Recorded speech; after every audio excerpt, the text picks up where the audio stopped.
గత వారం రోజులుగా ఏం జరిగిందో ఒక్కసారి మీరు ఆలోచించాలని చెప్పి నేను కోరుతా ఉన్నా. ఒక ఆడ కూతురికి అన్యాయం జరిగితే, ఒక మైనర్ బాలికకి అన్యాయం జరిగితే ఈ రాష్ట్రంలో ఉన్న ప్రభుత్వం మీద దున్నపోతు మీద వానబడ్డట్టు కూడా కాలే. ఇటు కాంగ్రెస్ నోరు మూసుకున్నది, అటు చేసిన వాళ్ళు, తప్పు చేసిన వాళ్ళు బీజేపీ వాళ్ళు కాబట్టి వాళ్ళు కూడా నోరు మూసుకుని ఉన్నారు. కొట్లాడింది ఎవరు? కొట్లాడింది ఎవరు? నిలబడ్డది ఎవరు? అల్టిమేట్ గా తెలంగాణలో ఎవరికి ఏ సమస్య వచ్చినా మళ్ళీ నిలబడి కలబడేది ఎవరు? గట్టిగా చెప్పాలి, నిలబడతలేదు.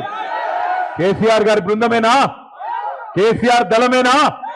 మళ్ళీ నిలబడేది, కలబడేది, గొంతు విప్పేది, కొట్లాడేది మళ్ళీ మనమే. ముఖ్యమంత్రి, కేంద్ర మంత్రి ఇద్దరు కుమ్మక్కై ఆ అమ్మాయికి అన్యాయం చేయాలనుకున్నా ఆ తల్లి తండ్రి వెనుకకు తగ్గలేదు.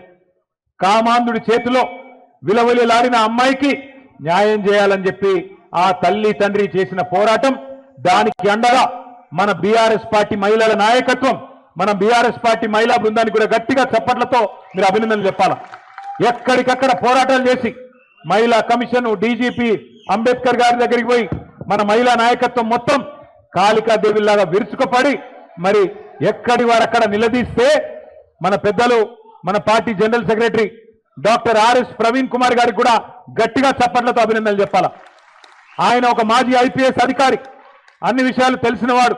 అందుకే గట్టిగా పోరాటం చేస్తే ఆ అమ్మాయి తరపున మన బీఆర్ఎస్ శ్రేణులు కానీ, మహిళా నాయకులు కానీ, విద్యార్థి సంఘాలు కానీ, సోషల్ మీడియా వారియర్స్ కానీ ఈ పోరాటంతో చివరికి నిన్న మరి ఆయన లొంగిపోయిండో, అరెస్ట్ అయిండో, ఆ డ్రామా నడుస్తున్నది. కానీ మొత్తానికి ఇవాళ ఆ అమ్మాయికి కొంత న్యాయం జరిగే పరిస్థితి వచ్చింది. ఇవాళ నేను ఒకటే అడుగుతా ఉన్నా ప్రధానమంత్రి మోడీ గారిని, అయ్యా మీరు అంటున్నారు బేటీ బచావ్ బేటీ పడావ్ అంటున్నారు, కేవలం నినాదాలకే పరిమితమైతే న్యాయం జరగదు. మోడీ గారు బహుశా భారతదేశంలో మొట్టమొదటిసారి ఒక కేంద్ర మంత్రి కొడుకు మీద లుకౌట్ నోటీస్ ఇచ్చే పరిస్థితి వచ్చింది. కేంద్ర మంత్రిని ఇవాళ మీరు బర్తరఫ్ చేయకపోతే ఇక్కడ విచారణ సజావుగా జరిగే పరిస్థితి లేనే లేదు. ఎందుకంటే ఆ తప్పు చేసిన వ్యక్తిని దాచిపెట్టింది ఎవరు? 9 రోజులు ఎవరు దాచిపెట్టిండ్రు? ఆ కేంద్ర మంత్రి గారే కదా. ఇవాళ ఒక్కసారి దయచేసి ఆలోచన చేయండి.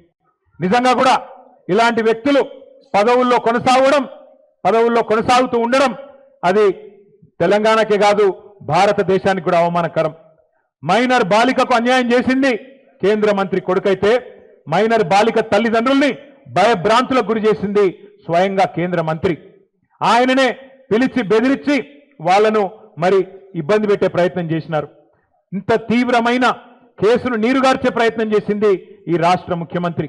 హనీ ట్రాప్ అని మీడియాను మనీ ట్రాప్లో వేసి మీడియాను గొంతు నొక్కి వాళ్ళను కూడా వార్తలు రానియకుండా చేసింది ముఖ్యమంత్రి, కేంద్ర మంత్రి ఇద్దరు కలిసిపెట్టిదంతా మీకెందుకు చెప్తున్నాను మీరు అనుకోవచ్చు. ఎందుకంటే ఒకటే ఒక్క డిమాండ్ మనందరిది ఈ సమావేశం ద్వారా, ఖచ్చితంగా కేంద్ర మంత్రి గారిని వెంటనే బర్తరఫ్ చేయాలని ఈ సమావేశం నుంచి మీ చప్పట్ల ద్వారా కేంద్ర ప్రభుత్వానికి మనం డిమాండ్ చేద్దాం.